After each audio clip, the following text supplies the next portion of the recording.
बिस्मिल्लाहिर्रहमानिर्रहीम। अस्सलाम वालेकुम। मेरा नाम डॉक्टर एहसन है और आज हम जानेंगे लाइट इंडिपेंडेंट रिएक्शन के बारे में। इस लाइट इंडिपेंडेंट रिएक्शन में बेसिकली होता क्या है कि कार्बोहाइड्रेट की सिंथेसिस होती है। ठीक है, ये जो लाइट इंडिपेंडेंट रिएक्शन होता है ना, इससे बेसिकली हमें इसमें लाइट की ज़रूरत नहीं होती। ठीक है, इसलिए इसका नाम है लाइट इंडिपेंडेंट रिएक्शन। और इसे बेसिकली हम डार्क रिएक्शन भी कहते हैं। ठीक है, क्योंकि इसमें हमें लाइट की कोई ज़रूरत नहीं होती। तो आइए सबसे पहले ये साइकिल समझ लेते हैं। सबसे पहले क्या होता है कि एटमॉस्फेयर से 3 कार्बन डाइऑक्साइड आती हैं। ठीक है, और हमारे पास एक मॉलिक्यूल होता है जिसे हम कहते हैं राइबुलोज 1,5 बिसफॉस्फेट। ठीक है, RUBP।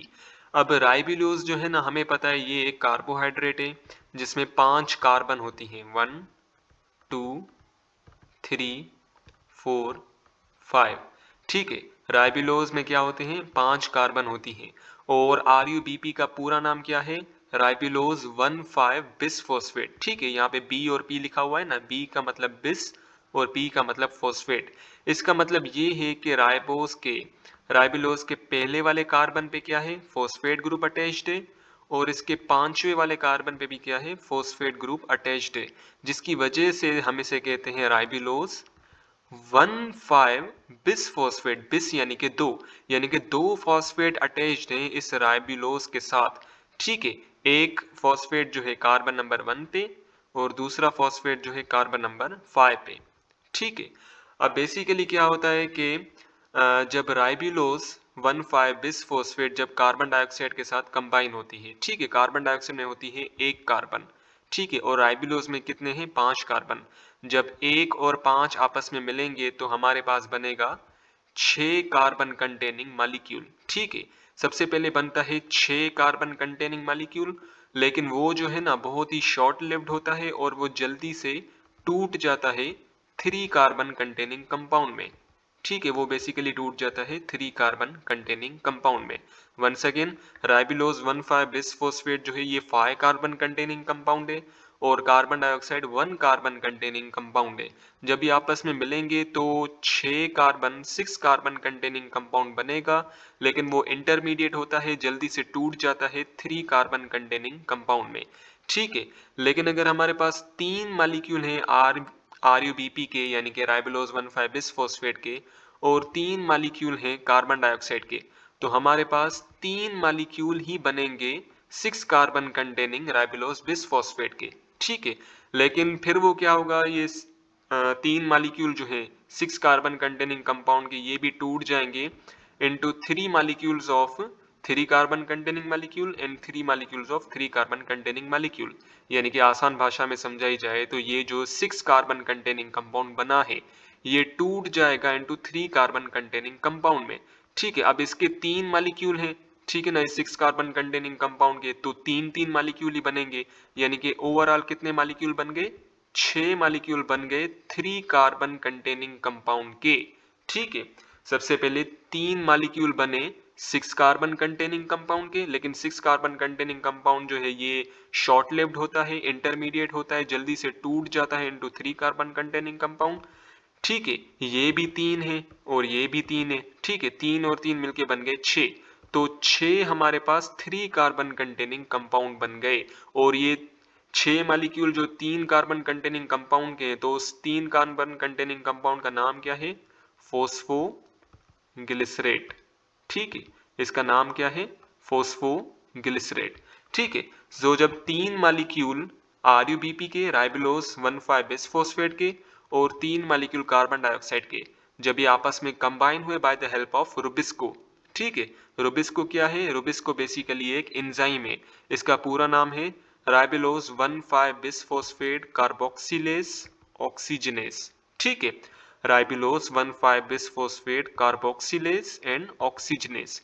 ठीक है, अब इस एंजाइम की मौजूदगी में 3 मॉलिक्यूल RUBP के और 3 मॉलिक्यूल कार्बन डाइऑक्साइड के आपस में मिलेंगे और सबसे पहले बनेगा 6 कार्बन कंटेनिंग कंपाउंड। इस 6 कार्बन कंटेनिंग कंपाउंड के भी 3 मॉलिक्यूल होंगे, लेकिन फिर ये टूट जाएगा। ठीक है ना, क्योंकि ये इंटरमीडिएट होता है, ये टूट जाएगा इनटू 3 कार्बन कंटेनिंग कंपाउंड। तो हमारे पास 6 मॉलिक्यूल बनेंगे 3 कार्बन कंटेनिंग कंपाउंड के, जिसका नाम है फोस्फोग्लिसरेट। ठीक है। अब इसे फॉस्फोग्लिसरेट क्यों कहा? फॉस्फोग्लिसरेट जो है ना ये 3 कार्बन कंटेनिंग कंपाउंड है, यानी कि एक कार्बन, दूसरा कार्बन, तीसरा कार्बन। तो इसके तीसरे कार्बन पे बेसिकली फॉस्फेट ग्रुप अटैच्ड होता है, इसलिए हम इसे कहते हैं 3 फॉस्फेट ग्लिसरेट, यानी कि तीसरे कार्बन पे बेसिकली फॉस्फेट अटैच्ड है। ओके। अब बेसिकली क्या होगा कि हमें पता है ये 6 मॉलिक्यूल हैं इस 3 कार्बन कंटेनिंग कंपाउंड के। ठीक है। अब बेसिकली हमारे पास अब क्या होगा कि 6 एटीपीज आएंगी। ठीक है। 6 एटीपीज अपना फॉस्फेट देंगी। ठीक है। और ये फॉस्फेट जो है ना ये फॉस्फोग्लिसरेट के कार्बन नंबर 1 पे अटैच्ड हो जाएगा। ठीक है। 6 मॉलिक्यूल जो हैं फॉस्फोग्लिसरेट के, उनका जो पहला कार्बन है ना उस पे जाके ये फॉस्फेट अटैच्ड हो जाएगा। ठीक है। ये जो 6 मॉलिक्यूल हैं फॉस्फोग्लिसरेट के ये 6 हैं और हमारे पास 6 एटीपी हैं, तो हर एटीपी अपना फॉस्फेट देगी और ये फॉस्फेट जो है ना कार्बन नंबर 1 ऑफ फॉस्फोग्लिसरेट पे जाके अटैच्ड हो जाएगा, हर फॉस्फोग्लिसरेट पे जाके अटैच्ड हो जाएगा और हमारे पास बन जाएगा 1,3 बिस फॉस्फोग्लिसरेट। ठीक है। अब इसे 1,3 क्यों बोला? क्योंकि अब जो है ना ये पहले कार्बन में भी फॉस्फेट अटैच्ड हो गया है। बिस क्यों बोला? बिस का मतलब 2। ठीक है। तो अब 1,3 बिस फॉस्फोग्लिसरेट, यानी कि अब 2 फॉस्फेट अटैच्ड हो गए, एक कार्बन नंबर 1 पे और दूसरा कार्बन नंबर 3 पे। ठीक है। अब क्या होगा कि बेसिकली ये जो फॉस्फेट अटैच्ड हुआ था ना, ये वाला जो फॉस्फेट अटैच्ड हुआ था ये अब यहां से टूट जाएगा। ठीक है। ये क्या होगा? यहाँ से टूट जाएगा और 1,3 बिस फॉस्फोग्लिसरेट दोबारा से कन्वर्ट हो जाएगा 3 फॉस्फोग्लिसरेट में। ठीक है। 3 फॉस्फोग्लिसरेट में। ठीक है। अब क्या हुआ? बेसिकली 6 फॉस्फेट तो यहाँ से चले गए, लेकिन अब क्या होगा कि 6 मॉलिक्यूल NADPH2 के आएंगे। ठीक है। और ये क्या करेंगे? अपने हाइड्रोजन देंगे इन तमाम 6 मॉलिक्यूल जो हैं 3 फॉस्फोग्लिसरेट जो हैं, ये जो 3 फॉस्फोग्लिसरेट जो है ना अब इनके पास हाइड्रोजन आएंगे और ये हाइड्रोजन कहाँ से आएंगे? NADPH2 से। ठीक है। सो 6 मॉलिक्यूल जो है ना NADPH2 के ये तमाम अपने हाइड्रोजन देंगे इस 3 फॉस्फोग्लिसरेट को। ठीक है। और 3 फॉस्फोग्लिसरेट जो है ना अब कन्वर्ट हो जाएगा ग्लिसरल्डिहाइड ट्राई फॉस्फेट में, यानी कि 3PGA कन्वर्ट हो गया G3P में। ठीक है। वंस अगेन क्या हुआ? मैं दोबारा यहां से समझाता हूं कि जब हमारे पास 3 फॉस्फोग्लिसरेट बना ये वाला, ठीक है, 3 फॉस्फोग्लिसरेट बना तो अब क्या हुआ? फॉस्फेट जो है ना 6 एटीपीज आई। ठीक है। उन्होंने अपना फॉस्फेट दे दिया इस फॉस्फोग्लिसरेट को। ठीक है। 3 फॉस्फोग्लिसरेट को जैसे ही फॉस्फेट कार्बन नंबर 1 पे अटैच्ड हुआ तो बन गया 1,3 बिस फॉस्फोग्लिसरेट। ठीक है। और एटीपी कन्वर्ट हो गई एडीपी में क्योंकि इसने अपना फॉस्फेट दे दिया। तो अब हमारे पास बन गया 1,3 बिस फॉस्फोग्लिसरेट। लेकिन अब क्या होगा? दोबारा से ये जो फॉस्फेट अटैच्ड हुआ था ना यही फॉस्फेट टूट जाएगा। ठीक है। और ये फॉस्फेट जो है ना बाहर चला गया, फिर दोबारा से हमारे पास बन गया 3 फॉस्फोग्लिसरेट। ठीक है। कितने कितने मॉलिक्यूल? 6 मॉलिक्यूल बन गए हमारे पास दोबारा से 3 फॉस्फोग्लिसरेट की। लेकिन अब क्या हुई? रिडक्शन हुई। ठीक है। रिडक्शन आपको पता है यहाँ तो हाइड्रोजन आयन जो है ना वो गेन हो किसी भी सब्सटेंस से, यानी कि कोई सब्सटेंस या तो हाइड्रोजन को गेन करे या इलेक्ट्रॉन को गेन करे या ऑक्सीजन खुद में से निकाल ले। ठीक है। तो यहाँ पे बेसिकली क्या हुआ है? हाइड्रोजन आयन जो है ना ये ऐड हुए हैं इस 3 फॉस्फोग्लिसरेट में और ये हाइड्रोजन आयन आए कहाँ से?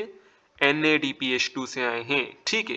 तो 6 मॉलिक्यूल जो है ना हमारे पास है NADPH2 के, इन्होंने बेसिकली अपने हाइड्रोजन दिए और ये तमाम हाइड्रोजन जो है ना ये गए 3 फॉस्फोग्लिसरेट के पास। जैसे ही 3 फॉस्फोग्लिसरेट ने हाइड्रोजन को गेन किया तो 3 फॉस्फोग्लिसरेट कन्वर्ट हो गया ग्लिसरल्डिहाइड ट्राइफॉस्फेट में।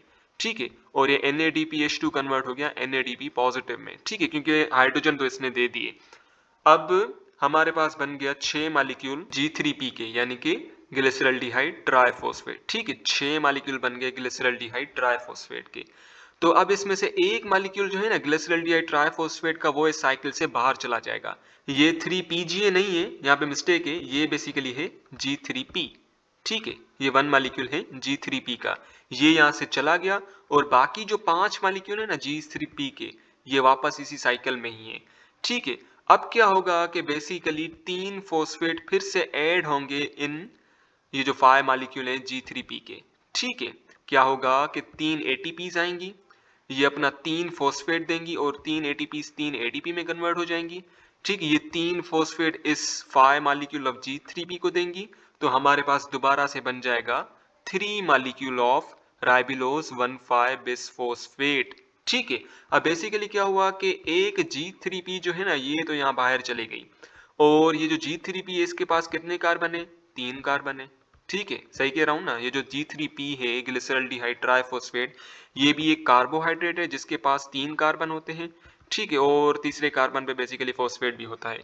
लेकिन अब ये साइकिल जब दोबारा ऐसे कंटिन्यू होगी तो दोबारा G3P बनेगा।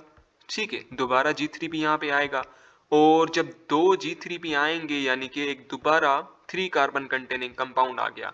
ठीक है, दोबारा 3 कार्बन कंटेनिंग कंपाउंड आ गया, तो ये 3 और 3 मिलके 6 कार्बन कंटेनिंग कंपाउंड बना देंगे, और 6 कार्बन कंटेनिंग कंपाउंड कौन सा होगा? ग्लूकोज होगा। ठीक है, हमें पता है ना ग्लूकोज जो है इसके पास 6 कार्बन होते हैं। ग्लूकोज का फार्मूला है C6H12NO6।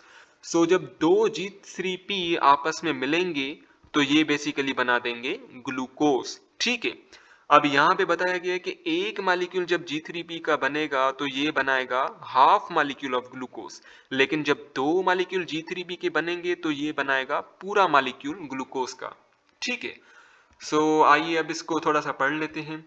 लाइट इंडिपेंडेंट रिएक्शन, इसे हम कैल्विन बेंसिल साइकिल भी कहते हैं, क्योंकि कैल्विन और बेंसिन ये जो दो साइंटिस्ट हैं ना, इन्होंने बेसिकली इसको डिस्कवर किया था। ठीक है, लाइट इंडिपेंडेंट रिएक्शन को स्टडी किया था और इसे डिस्कवर किया था। So this is the second phase of photosynthesis. ठीक है, फोटोसिंथेसिस का पहला फेज कौन सा है? लाइट डिपेंडेंट रिएक्शन, जिसमें एटीपी और NADPH2 बना। लेकिन जो लाइट इंडिपेंडेंट रिएक्शन है ना, ये दूसरा फेज है, दूसरा स्टेप है फोटोसिंथेसिस का, और इसमें जो एटीपी और ADP जो बने थे लाइट डिपेंडेंट रिएक्शन में, वही ATP और NADP लाइट इंडिपेंडेंट रिएक्शन में इस्तेमाल होंगे और हमारे पास कार्बोहाइड्रेट मॉलिक्यूल बनेगा। ठीक है, कार्बोहाइड्रेट मॉलिक्यूल कौन सा? 3-फॉस्फोग्लिसरेट। ठीक है, 3-फॉस्फोग्लिसरेट। अब बेसिकली ये भी कार्बोहाइड्रेट है, ग्लूकोज भी कार्बोहाइड्रेट है, और जब दो साइकिल जो है केल्विन साइकिल की जब पूरी होंगी तो हमारे पास ग्लूकोज बनेगा। लेकिन जो पहला स्टेप है ना, उसमें 3-फॉस्फोग्लिसरेट जो है ना वो बन रहा था। ठीक है, and three phosphoglycerate it is also the carbohydrate.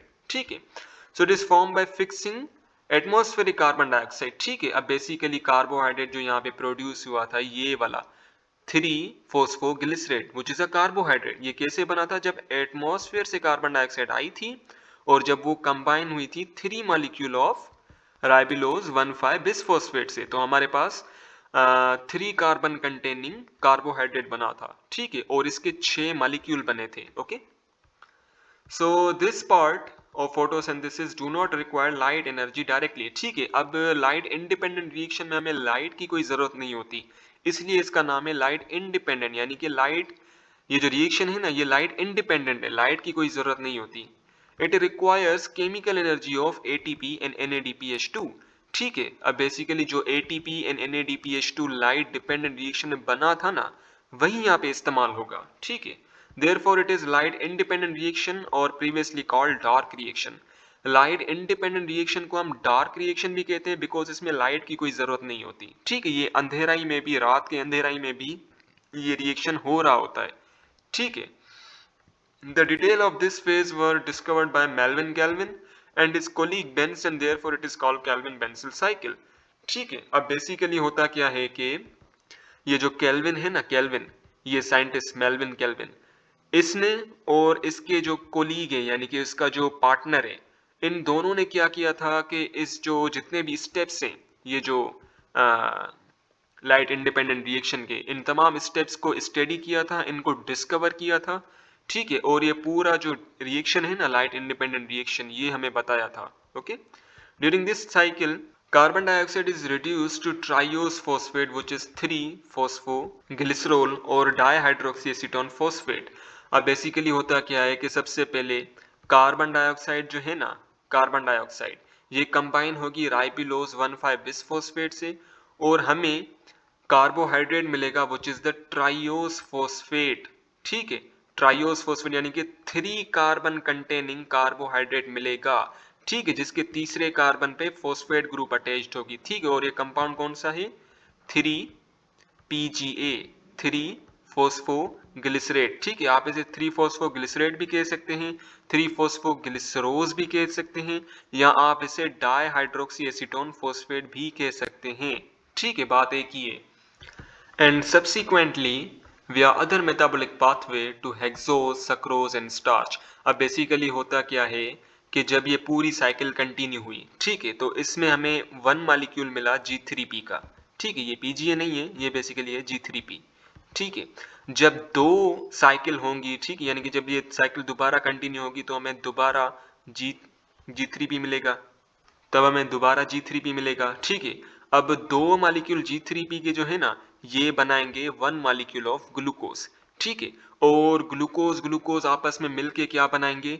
Starch बना देंगे। ठीक है, और ये चीज भी आपने ध्यान में रखनी है कि दो मॉलिक्यूल G3P के ग्लूकोज भी बना सकते हैं, दो मॉलिक्यूल G3P के फ्रक्टोज भी बना सकते हैं। ओके, क्योंकि फ्रक्टोज में भी 6 कार्बन होते हैं ना।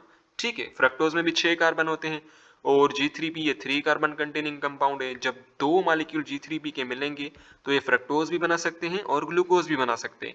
फिर ये फ्रक्टोज और ग्लूकोज जो है ना, ये बेसिकली साइटोप्लाज्म में जाएंगे, और साइटोप्लाज्म में फ्रक्टोज और ग्लूकोज आपस में कंबाइन होके सक्रोज बना देंगे। ओके, सो ये बेसिकली हेक्सोज भी बना सकते हैं, हेक्सोज जैसे कि फ्रक्टोज हो गया, ग्लूकोज हो गया, और ये कौन बना रहा है?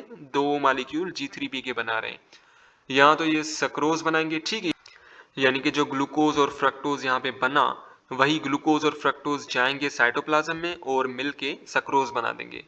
एंड स्टार्च यानी कि काफी सारे ग्लूकोज जो कि बने हैं इस, जब ये दो मॉलिक्यूल G3P के आपस में कंबाइन हुए तो इससे एक मॉलिक्यूल ग्लूकोज का बना। ठीक है, जब ये साइकिल, ये केल्विन साइकिल कंटिन्यू होती चली जाएगी और हमारे पास काफी मॉलिक्यूल G3P के आते चले जाएंगे, तो ये मिल मिल के ग्लूकोज बनाते चले जाएंगे, फिर ये ग्लूकोज आपस में मिल के स्टार्च बनाएंगे। Okay, the first stable product formed during this cycle is a 3 carbon containing acid which is 3 phosphoglyceric acid।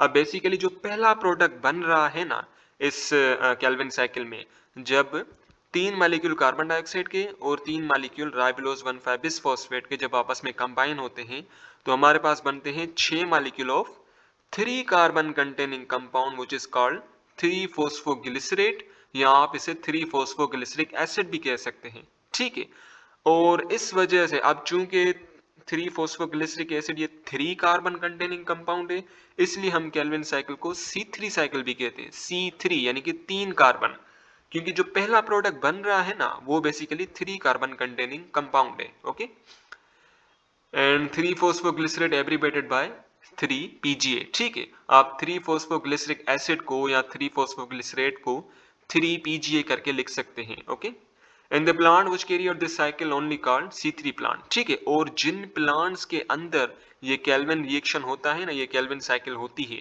तो उन प्लांट को हम C3 प्लांट कहते हैं। ठीक है, C3 क्यों बोला? बिकॉज जो पहला रिएक्शन हो रहा है ना, इस पहले रिएक्शन में जो कंपाउंड बन रहा है वो 3 कार्बन कंटेनिंग कंपाउंड है। Okay, the Kelvin cycle starts with a phosphorylated 5 carbon sugar which is ribulose 1,5 bisphosphate and end on this sugar, therefore it is the cyclic process. अब बेसिकली होता क्या है कि केल्विन साइकिल में सबसे पहले राइबोलोज 1,5 bisphosphate जो है ना, ये कंबाइन होगी कार्बन डाइऑक्साइड से। ठीक है, और हमारे पास 3 फॉस्फोग्लिसरेट बनेगा। ठीक है, और जैसे ये साइकिल यहाँ पे से होते फिर से क्या होगा, इसके एंड में दोबारा से हमारे पास राइबोलोज 1,5 बिसफॉस्फेट ही बन रहा है। ठीक है, साइकिल के जो पहला रिएक्शन है, ठीक है, केल्विन साइकिल का जो पहला रिएक्शन है उसमें राइबोलोज बिसफॉस्फेट, राइबोलोज 1,5 बिसफॉस्फेट कार्बन डाइऑक्साइड से कंबाइन हुआ। ठीक है, और मुख्तलिफ रिएक्शन करते ये दोबारा क्या हुआ, जो लास्ट रिएक्शन है ना, लास्ट रिएक्शन में भी राइबोलोज 1,5 बिसफॉस्फेट ही बना। ओके, सो ये क्या है, ये बेसिकली एक साइक्लिक प्रोसेस है जिसमें राइबोलोज 1,5 बिसफॉस्फेट यूटिलाइज भी हो रहा है और बन भी रहा है साइकिल के एंड में। ठीक है, अब बेसिकली केल्विन साइकिल को हम 3 फेज में डिवाइड कर सकते हैं। इसके 3 फेज होते हैं। Number 1 is the carboxylation. Carboxylation यानी कि कार्बन डाइऑक्साइड का ऐड होना, क्योंकि पहले रिएक्शन में क्या हो रहा है, कार्बन डाइऑक्साइड इसमें ऐड हो रही है और 3 फॉस्फोग्लिसरेट बन रहा है। ठीक है, इसमें क्या होता है, फिक्सेशन होती है कार्बन डाइऑक्साइड की विथ 5 कार्बन कंटेनिंग कंपाउंड। ठीक है, और ये 5 कार्बन कंटेनिंग कंपाउंड कौन सा है? राइबोलोज 1,5 बिसफॉस्फेट। और दूसरा रिएक्शन है हमारे पास रिडक्शन।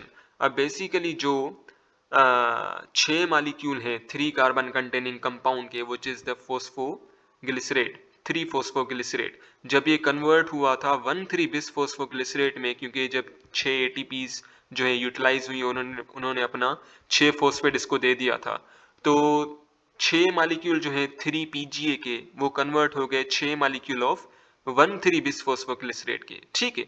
और फिर क्या हुआ, उनमें से फॉस्फेट भी फिर निकल गए थे, ठीक है। फिर जो 1,3 बिस फोस्फोग्लिसरेट है वो फिर दोबारा कन्वर्ट हो गए थे 3 फोस्फोग्लिसरेट में। अब क्या होगा कि उनकी रिडक्शन होगी, ठीक है, यानी कि 6 मॉलिक्यूल NADPH2 की यूटिलाइज होंगे, वो अपने हाइड्रोजन देंगे इसको 3 कार्बन कंटेनिंग फोस्फोग्लिसरेट को, 3 फोस्फोग्लिसरेट को, और फिर ये 3 कार्बन कंटेनिंग फोस्फोग्लिसरेट जो है ये कन्वर्ट हो जाएगा glyceraldehyde triphosphate, okay, 6 molecule of glyceraldehyde triphosphate.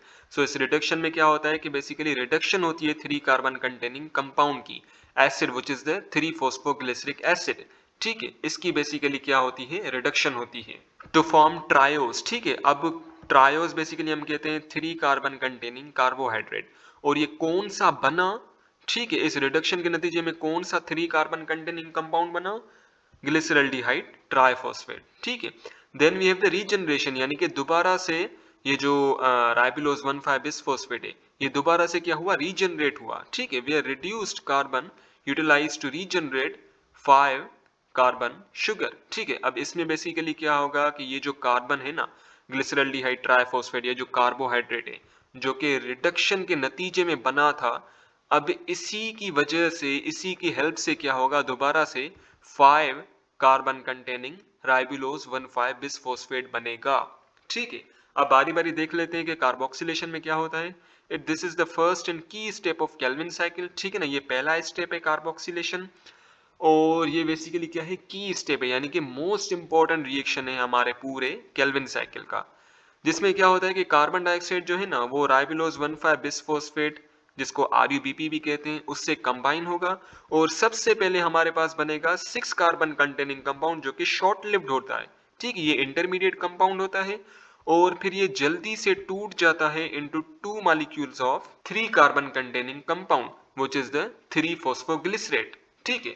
अब बेसिकली क्या हुआ कि जब 3 मॉलिक्यूल राइबोलोज 1,5 बिसफॉस्फेट के जब कंबाइन हुए 3 मॉलिक्यूल ऑफ कार्बन डाइऑक्साइड से, तो 3 मॉलिक्यूल बने 6 कार्बन कंटेनिंग कंपाउंड के, लेकिन ये जो 6 कार्बन कंटेनिंग कंपाउंड है ये शॉर्ट लिव था और ये जल्दी से टूट गया इनटू 3 कार्बन कंटेनिंग कंपाउंड, ठीक है, 3 कार्बन कंटेनिंग कंपाउंड, 3 ये हो गए, 3 ये हो गए, तो हमारे पास 6 मॉलिक्यूल बन गए 3 कार्बन कंटेनिंग कंपाउंड के, विच इज द 3 फोस्फोग्लिसरेट, या इसे आप 3 फोस्फोग्लिसरिक एसिड भी कह सकते हैं, ठीक है। ये क्या है, एक किस्म का एसिड है, और इसे हम शॉर्ट फॉर्म में 3 PGA करके भी लिख सकते हैं, ठीक है। और ये रिएक्शन जो होता है ना एक एंजाइम के थ्रू होता है जिसे हम कहते हैं रुबिस्को, इसका पूरा फॉर्म है राइबोलोज 1,5 बिसफॉस्फेट कार्बोक्सिलेज ऑक्सीजनेस, ठीक है।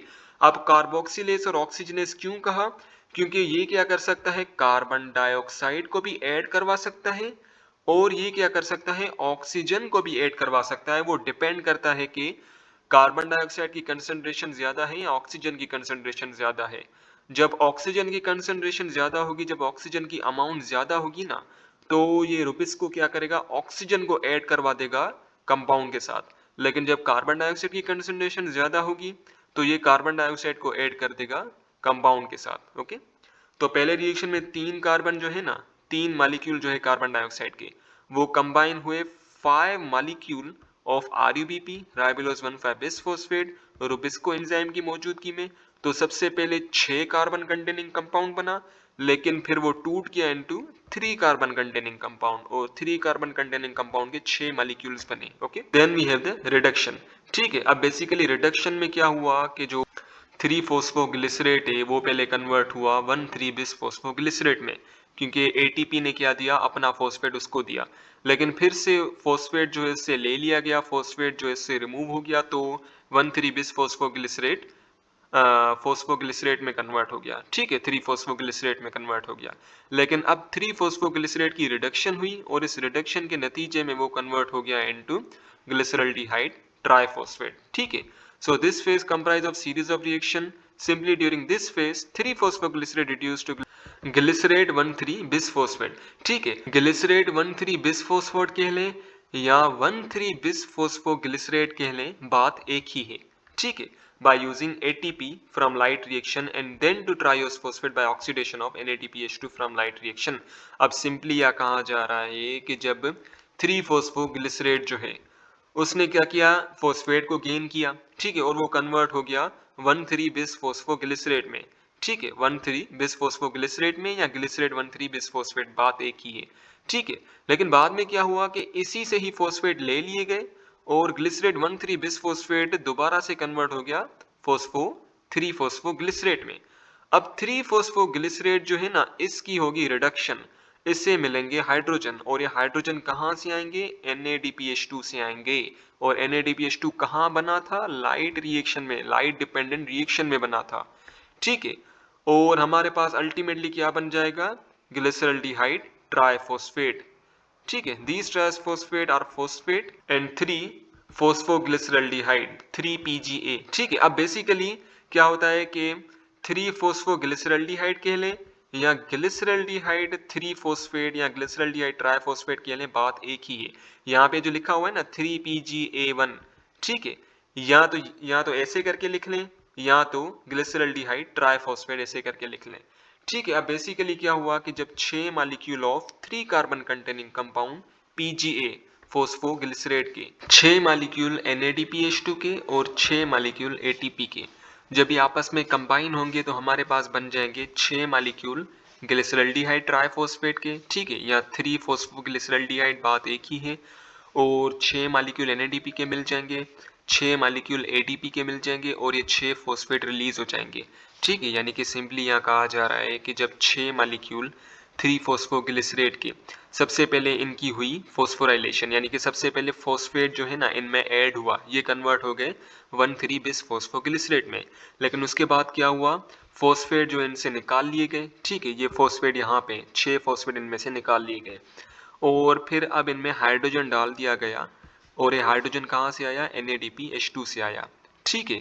जैसे ही हाइड्रोजन इनके पास गया तो ये कन्वर्ट हो गए G3P में, 6 मॉलिक्यूल ऑफ G3P में कन्वर्ट हो गए और ये NADPH2 कन्वर्ट हो गया NAD पॉजिटिव में, ठीक है। और जो 6 ATPs यूटिलाइज हुई थी ये कन्वर्ट हो गई 6 ATP में। 6 ATP कहाँ पे यूटिलाइज हुई थी, बेसिकली इन्होंने कन्वर्ट किया था 3 फोस्फोग्लिसरेट को 1,3 बिस फोस्फोग्लिसरेट में, ठीक है।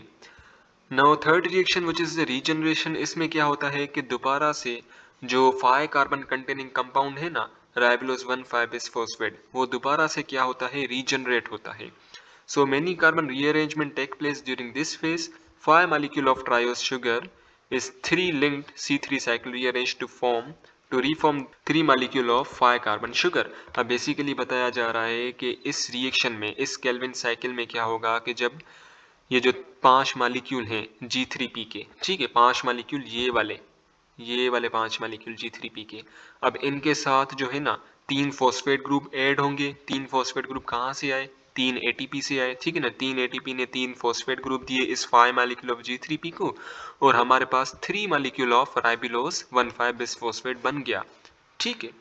और इस पूरे साइकिल में क्या हुआ कि एक मॉलिक्यूल जो है ना ट्रायोस शुगर का, ग्लिसरल्डिहाइड ट्राइफॉस्फेट का, वो भी हमें मिला, ठीक है। और जब दो केल्विन साइकिल होंगी तो 2 मॉलिक्यूल इन ट्रायोस शुगर के मिलेंगे और ये 2 मॉलिक्यूल ट्रायोस शुगर के आपस में मिलके ग्लूकोज भी बना सकते हैं, फ्रक्टोज भी बना सकते हैं, ठीक है। अब यहाँ पे बताया जा रहा है कि जब 5 मॉलिक्यूल ग्लिसरल्डिहाइड ट्राइफॉस्फेट के या 3 फोस्फोग्लिसरल्डिहाइड के जब इनके साथ 3 ATPs कंबाइन होंगे, यानी कि 3 फॉस्फेट जो है ना ATP से ये जाएंगे इनके पास, ठीक है, 5 मॉलिक्यूल ऑफ ग्लिसरल्डिहाइड ट्राइफॉस्फेट, ठीक है। तो हमारे पास 3 मॉलिक्यूल बन जाएंगे राइबोलोज 1,5 बिसफॉस्फेट के और ये 3 ATP जो है ये कन्वर्ट हो जाएंगी 3 ADP में। और एक चीज़ भी आपने जहन में रखनी है कि ये जो 5 मॉलिक्यूल ऑफ ग्लिसरल्डिहाइड ट्राइफॉस्फेट है ना, इसमें से भी 2 फॉस्फेट निकलेंगे, ठीक है, इसमें से क्या होगा, 2 फॉस्फेट निकलेंगे। ये चीज़ मैं यहाँ पे बताना भूल गया। ये जो 5 मॉलिक्यूल है ना ग्लिसरॉल्डिहाइड ट्राइफॉस्फेट के, इससे भी 2 मॉलिक्यूल जो है ना फॉस्फेट के निकलेंगे और उसके बाद 3 मॉलिक्यूल एटीपी जो है ना ये अपना फॉस्फेट देंगे इसको, और ये 3 एटीपी में कन्वर्ट हो जाएंगे और फिर जो है ना ये 5 मॉलिक्यूल्स ऑफ G3P ये कन्वर्ट हो जाएंगे 3 molecule of राइबोलोज 1,5 bisphosphate. Okay, so during this cycle 3 molecule of carbon dioxide fix with 3 molecules of ribulose 1,5 bisphosphate which produces 6 molecule of triose sugar। तो सबसे पहले क्या हुआ, कार्बन डाइऑक्साइड जो एटमॉस्फेयर से कार्बन डाइऑक्साइड के 3 मॉलिक्यूल ये कंबाइन हुए 3 मॉलिक्यूल ऑफ राइबोलोज 1,5 बिसफॉस्फेट से। सो सबसे पहले हमारे पास बना 6 कार्बन कंटेनिंग कंपाउंड, ठीक है, जो कि इंटरमीडिएट था, लेकिन फिर वो क्या हुआ, फिर वो बेसिकली टूट गया इनटू 3 कार्बन कंटेनिंग कंपाउंड। और जैसे ये साइकिल पूरी होगी ना तो अल्टीमेटली हमारे पास दोबारा से RuBP बन जाएगा, क्योंकि लास्ट रिएक्शन में क्या हो रहा है, दोबारा से RuBP बन रहा है। पहले रिएक्शन में क्या हो रहा है, RuBP कंबाइन हो रहा है कार्बन डाइऑक्साइड से और 6 मॉलिक्यूल बना रहा है 3 फॉस्फोग्लिसरेट के, ठीक है। लेकिन लास्ट रिएक्शन में क्या हो रहा है कि यही RuBP बन रहा है, राइबोलोज 1,5 बिसफॉस्फेट क्या हो रहा है, बन रहा है। Okay, and 1 molecule of triose is net gain, ठीक है। और 1 मॉलिक्यूल जो है ना ट्रायोस का वो हमें नेट गेन यानी कि ग्लिसरॉल्डिहाइड ट्राइफॉस्फेट जो है ना ये हमें गेन हो रहा है, ठीक है। ये वाला glyceraldehyde triphosphate as a net gain, यानी कि एक साइकिल जैसे ही पूरी हुई तो हमें बेसिकली ये मॉलिक्यूल मिला, ट्रायोस वाला molecule. Okay, therefore only one molecule of 3 carbon sugar triose phosphate is produced। अब क्या हो रहा है कि ग्लिसरॉल्डिहाइड ट्राइफॉस्फेट, ठीक है, ये जो ट्रायोस फॉस्फेट है ना ये बेसिकली बना हमारे पास, और ये ट्रायोस फॉस्फेट कौन सा है, ग्लिसरॉल्डिहाइड ट्राइफॉस्फेट, ठीक है। अब बेसिकली क्या होगा कि जब 2 मॉलिक्यूल ग्लिसरॉल्डिहाइड ट्राइफॉस्फेट के मिलेंगे तो वो हेक्सोज शुगर बनाएंगे, ठीक है। यहाँ तो काफी सारे ग्लूकोज मॉलिक्यूल बनेंगे तो वो स्टार्च बनाएंगे, ठीक है, विद इन द क्लोरोप्लास्ट के अंदर। यहाँ तो क्या होगा कि जो ग्लूकोज और जो फ्रक्टोज जो बने हैं इस G3P की वजह से, जब 2 मॉलिक्यूल G3P के मिले तो यहाँ तो ये फ्रक्टोज बनाएंगे, यहाँ तो ग्लूकोज बनाएंगे। अब जब ग्लूकोज और फ्रक्टोज यहाँ पे बन गए तो क्या होगा, एक कंपाउंड होता है जिसका नाम है फॉस्फेट ट्रांसलोकेटर। फॉस्फेट ट्रांसलोकेटर क्या करेगा, इसी ग्लूकोज को और फ्रक्टोज को क्या करेगा, साइटोसोल में भेज देगा, यानी कि साइटोप्लाज्म में भेज देगा।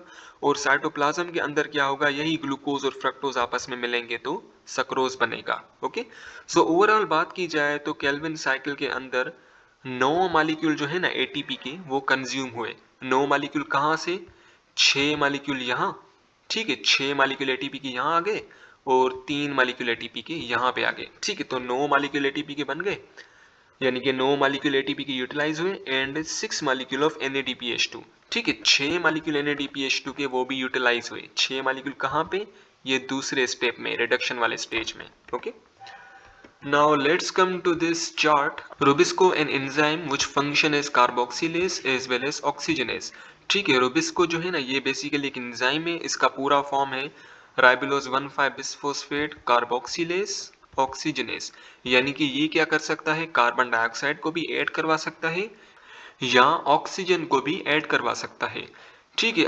अब बेसिकली वो डिपेंड कर रहा है कि कार्बन डाइऑक्साइड और ऑक्सीजन की अमाउंट कितना है, ठीक है। अब जब कार्बन डाइऑक्साइड का अमाउंट ज़्यादा होगा तो ये रुबिस्को क्या करेगा, कार्बन डाइऑक्साइड को ऐड करवा देगा कंपाउंड में, और जब ऑक्सीजन का अमाउंट ज़्यादा होगा तो ये ऑक्सीजन को ऐड करवा देगा, ठीक है। If the supply of carbon dioxide inside the leaf is inadequate, most of Rubisco combine with oxygen।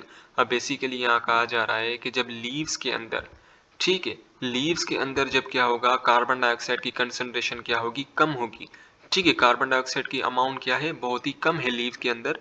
तो क्या होगा कि जो राइबोलोज 5 फॉस्फेट है ना ये क्या करेगा, ऑक्सीजन को ऐड करवा देगा RuBP से, ठीक है। ऑक्सीजन को ऐड करवा देगा RuBP से, क्योंकि कार्बन डाइऑक्साइड की कंसंट्रेशन बहुत कम है तो ये रुबिस को क्या करेगा, RuBP को कंबाइन करवा देगा ऑक्सीजन से, कार्बन डाइऑक्साइड से नहीं, ठीक है, क्योंकि कार्बन डाइऑक्साइड की कंसंट्रेशन बहुत कम है। तो जैसे ही RuBP राइबोलोज 1,5 बिसफॉस्फेट ऑक्सीजन से कंबाइन होगा तो हमारे पास बनेगा 3 मॉलिक्यूल ऑफ फॉस्फोग्लिसरेट और हमारे पास बन जाएगा फॉस्फोग्लाइकोलेट, ठीक है। हमारे पास बन जाएगा फॉस्फोग्लाइकोलेट। फिर ये फॉस्फोग्लाइकोलेट टूटेगा और हमें कार्बन डाइऑक्साइड प्रोवाइड करेगा, ठीक है, giving 1 molecule of three phosphoglycerate and 1 molecule of phosphoglycolate. ठीक है, जब ये RuBP ऑक्सीजन से कंबाइन हुआ तो हमें मिला 1 molecule of 3 carbon containing compound which is three phosphoglycerate. ठीक है, हमें 3-फॉस्फोग्लिसरेट मिला और हमें दूसरा मिला फॉस्फोग्लाइकोलेट। ठीक है, हमें फिर क्या मिला, फॉस्फोग्लाइकोलेट, और ये फॉस्फोग्लाइकोलेट टूटेगा और इसमें से कार्बन डाइऑक्साइड रिलीज होगी। लेकिन केल्विन साइकिल के अंदर क्या हो रहा था कि RuBP जो है ना, ये कार्बन डाइऑक्साइड से कंबाइन हो रहा था और हमारे पास 6 मॉलिक्यूल बन रहे थे इसी 3-फॉस्फोग्लिसरेट के। लेकिन अब चूंकि कार्बन डाइऑक्साइड नहीं है, ऑक्सीजन है, तो ऑक्सीजन की मौजूदगी में जो है ना, ये बेसिकली फॉस्फोग्लाइकोलेट बनेगा और 3-फॉस्फोग्लिसरेट बनेगा। And this process is named as photorespiration. अब इससे बेसिकली हम फोटो रेस्पिरेशन कहते हैं। ये जो पूरा रिएक्शन हुआ है ना, this is the photo respiration. और फोटो रेस्पिरेशन में क्या होता है, RuBP से ऑक्सीजन कंबाइन होता है और हमारे पास बनता है 3-फॉस्फोग्लिसरेट एंड फॉस्फोग्लाइकोलेट। ठीक है, अब ये जो फोटो रेस्पिरेशन है ना, ये एक वेस्टफुल प्रोसेस है। क्या है, वेस्ट है, ये किस्म का कचरा प्रोसेस है। यानी कि ये हमें नुकसानदेह, यानी कि प्लांट के लिए जो है ना, हमें तो नहीं, प्लांट्स के लिए ये बेसिकली बहुत नुकसानदेह होता है। ठीक है, और इस फोटो रेस्पिरेशन में क्या होता है कि ऑक्सीजन कंबाइन होता है, टेकन अप होता है, और ये मिलता है RuBP से, और हमारे पास बनता है 3-फॉस्फोग्लिसरेट एंड फॉस्फोग्लाइकोलेट, और फॉस्फोग्लाइकोलेट टूटेगा तो हमारे पास कार्बन डाइऑक्साइड भी रिलीज होगी। ओके।